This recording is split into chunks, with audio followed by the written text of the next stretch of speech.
Sa kabila ng pambobomba ng tubig ng Chinese vessel sa resupply boat ng ating bansa sa West Philippine Sea, naglabas ang China ng video na nagpapakita na ang Pilipinas daw ang agresibo sa dagat. Kahit naman ginit-git at binangga, tagumpay pa rin ang resupply mission sa piyang-aagawang teritoryo. Nasa frontline ng balitang yan, si Gio Robles. Ito ang halos 30 segundo na video na inalabas ng China.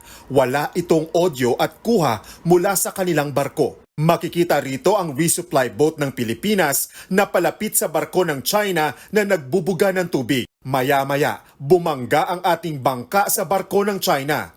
Patuloy pa rin ang pambobomba ng tubig. Ang video na yan ang patunay raw ng China na Pilipinas ang agresibo at sadya nating binangga ang Chinese vessels. Heto naman ang video mula sa loob ng naturang resupply boat na UM1. Kitang-kita kung paanong direktang tinamaan ng tubig ang dihamak na mas maliit na sasakyang pandagat. Delikado ang ginawang yan ng China, lalo't sakay nito si AFP Chief of Staff General Romeo Bronner.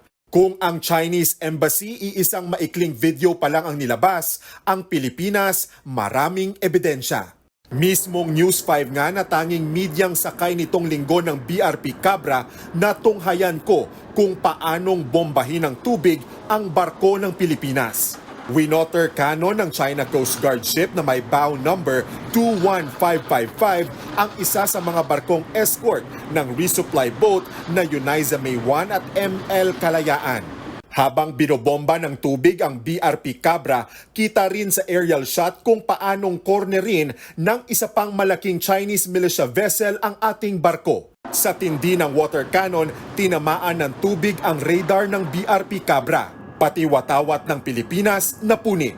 Nakuhanan din ng News 5 ang pambobomba ng tubig sa ML Kalayaan. 3 beses itong pinunterya na dahilan kaya tumirik ang ML Kalayaan. Hindi na ito natuloy at hinila na ito ng BRP Sindangan pabalik ng Palawan. Bagaman pasok sa ating exclusive economic zone ang Ayungin Shoal, patuloy na ginigiit ng China na kailanman hindi ito naging bahagi ng ating teritoryo kaya walang legal na basihan ng Pilipinas para angkinin ito. Sa huli, success ang Uniza May 1 sa paghahatid ng supply sa BRP Sierra Madre sa Ayungin Shoal. Bago yan, 8 insidente naman ng pang-water cannon ang naranasan ng mga barko ng Bureau of Fisheries and Aquatic Resources o BIFAR mula sa kamay ng China Coast Guard. Sa lakas ng impact, nasira ang radar monitoring ng isa nating barko. Before po hindi lang sila naka-shadow lang. Pero ngayon kahit na distribute na tayo ng mga gas, ng mga natin para sa mga fishermen, nagbumomba na sila ngayon ng water cannon. Bukod sa water cannon, ayon sa Philippine Coast Guard, nasa 15 beses na gumawa ng delikadong maneuver o pagdikit ang mga barko ng China. Nagresulta yan sa sirang railing ng BRP Dato Bangkao. Na-UP rin ang starboard hull ng barko. Hindi naman po na-apektuhan yung operations pero delikado po yung pagbanggang yon kasi maaari pong mabutas yung barko natin na pwede pong ikalubog.